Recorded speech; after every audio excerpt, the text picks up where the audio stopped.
Where is the last law of projection. ठीक है, तो जब भी कोई एक्शन होती है तो हमें एक लोअर लो फॉर्मेशन देखने को मिलता है। और जो भी नियर बायर होते हैं वो हर लो पे प्राइस को चेस करने की कोशिश करते हैं, और ये सोचते हैं कि ये लास्ट लो है, इसके बाद में अपन को एक अपसाइड में देखने को मिलेगी।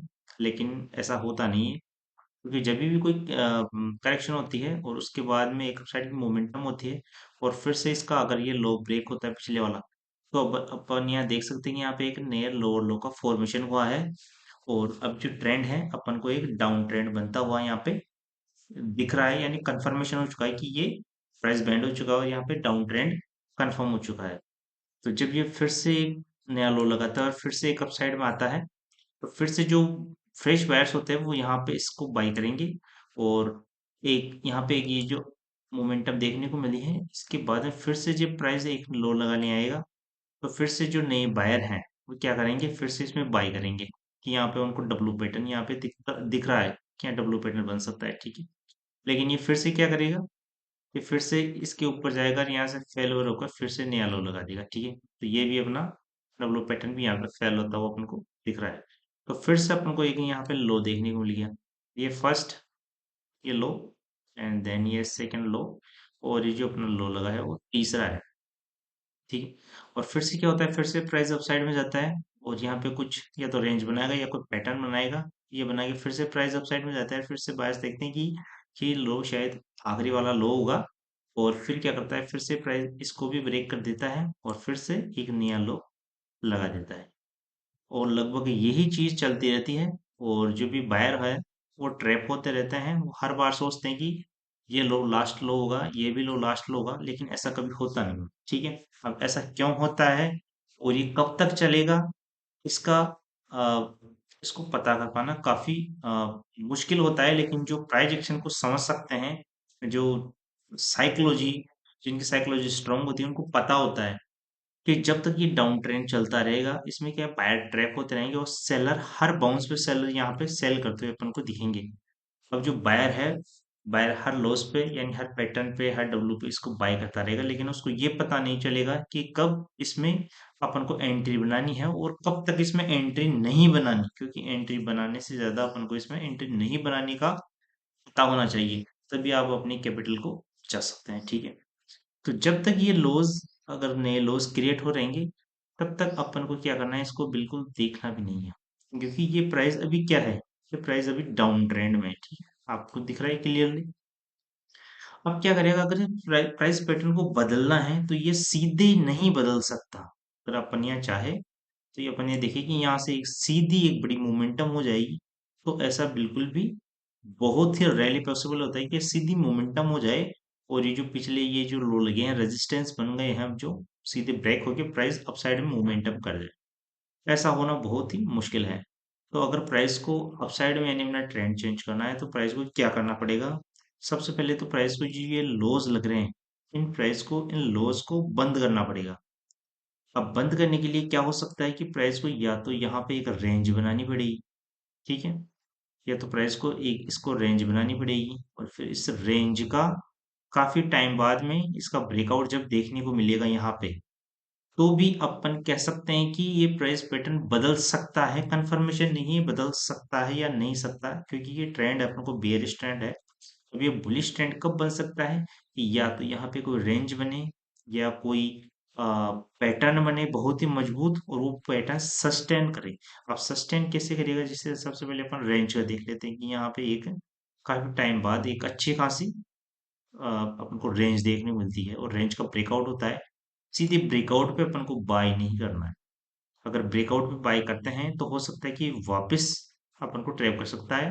तो इसमें आप हो सके तो जो ये रिटेस्ट होता है, जब ये रेंज का रिटेस्ट करने आएगा और यहाँ पे जब अपन को कोई अच्छा पैटर्न या कैंडल देखने को मिलती है, तब अपन यहाँ बाय कर सकते हैं एक नए हाई के लिए। ठीक है, तो फर्स्ट ऑफ ऑल अपन को ये चीज एक माइंड में रखनी है। इसके बाद में अपन दूसरा देखते हैं यहाँ पे कि अगर मान लीजिए यहाँ पे अ, ये लोज के बाद में एक अपन को यहाँ पे डब्लू पैटर्न देखने को मिलता है। ठीक है, ये डब्लू पैटर्न देखने को मिलता है और अब लोज लगना यहाँ पे ब्रेक हो चुके हैं। तो ये डब्लू पैटर्न जब यहाँ पे इसका ब्रेकआउट आएगा। ब्रेकआउट आने के बाद ही जब यहाँ पे अपन को एक अच्छी खासी कोई पैटर्न मिले, तो फिर अपन हो सकता है कि ये, क्योंकि ये जब एक हाई लगाने के बाद इसका सपोर्ट लेने के बाद वापस से इसको ब्रेक करेगा, तो अपन इस चीज का एसएल डाल के यहाँ पे फिर अपन क्या कर सकते हैं, इसमें अपन पार्टिसिपेट कर सकते हैं और नई मोमेंटम के लिए इसको अपन बाय कर सकते हैं। ठीक है, एक ये चीज हो सकती है। और इसके अलावा और क्या हो सकता है कि अगर पैटर्न को बदलना है, यानी इस ट्रेंड को बदलना है, तो जैसे कि अपन देख रहे हैं कि जब भी प्राइस गिरता है तो रेजिस्टेंस ले लेके गिरता है। हर बार जो इसका सपोर्ट है उसको रेजिस्टेंस बना के वो वापस से नीचे की तरफ ट्रेंड अपना कंटिन्यू रखता है। जैसे कि अपन देखें कि ये रेजिस्टेंस थी, इसका फिर ये क्या करेगा, रेजिस्टेंस बना लेगा और फिर से नीचे की तरफ एक नया लो लगा लेगा।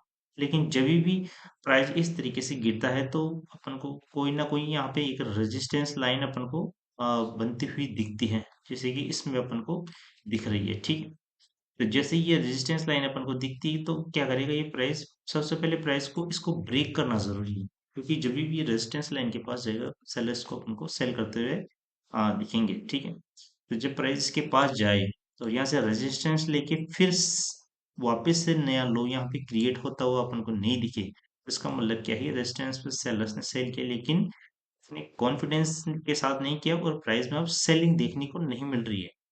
तो जब ये प्राइस यहाँ पे कोई रेंज बनाए और फिर इस जो ट्रेंड लाइन है इसका ब्रेकआउट दे दे, फिर क्या है कि अब जो ये रेजिस्टेंस लाइन लाइन है इसने, अब अपन ये अज्यूम कर सकते हैं इसने वर्क करना जो है बंद कर दिया है।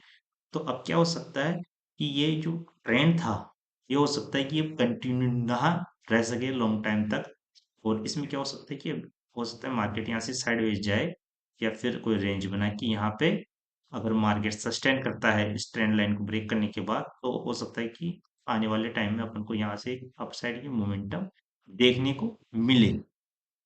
लेकिन जो सबसे जरूरी बात है कि ये लो, जब तक ये लोज बन रहे हैं तक अपन इस ट्रेंड को टर्न अराउंड नहीं मान सकते कि ये ट्रेंड बदल गया है, क्योंकि जब लॉस लगना बंद होंगे तभी ही अपन इस ट्रेंड को डिसकंटिन्यू मान सकते हैं। तो इस तरीके से कि हर लॉस पे अपन को बाय नहीं करना है, जब तक ये लॉस लग रहे हैं अपन को बिल्कुल भी इसमें कोई छेड़खानी नहीं करनी है, इनको कंटिन्यू होने दीजिए। प्राइस आपको अपने आप प्राइस आपको बता देगा, क्योंकि प्राइस अगर लॉस लगाना बंद कर देगा और रेंज बनाने लग जाएगा या कोई ट्रेंड लाइन का ब्रेकआउट हो जाएगा, या अपन को इस जगह के आसपास में कोई वॉल्यूम्स, अच्छी खासी वॉल्यूम्स देखने को मिलती है या डाइवर्जेंस देखने को मिलते हैं, तब अपन अज्यूम कर सकते हैं। कंफर्मेशन फिर भी नहीं है, क्योंकि कंफर्मेशन सिर्फ प्राइस देगा। प्राइस अगर एक हाई लगाने के बाद अपने लो को ब्रेक नहीं करके वापस एक नई हाई लगाता है, तो इसको अपन बोलते हैं कि ये प्राइस क्या हो चुका है, अब ये जो है ये टर्न हो चुका है और ये बैंड हो चुका है प्राइस, क्योंकि अपने इसने हायर हायर लगाने शुरू कर दिए हैं। तब अपन यहाँ पे कोई एक छोटा स्टॉप लॉस, सही स्टॉप लॉस लेके फिर प्राइस में वापस से पार्टिसिपेट कर सकते हैं। तो इस तरीके से अपन प्राइस एक्शन को समझ सकते हैं। आई होप अगर आपको कुछ समझ में आता है और आप चाहते हैं कि और प्राइस एक्शन पे अपन सीखें, तो वीडियो को शेयर, लाइक और सब्सक्राइब करना ना भूलें।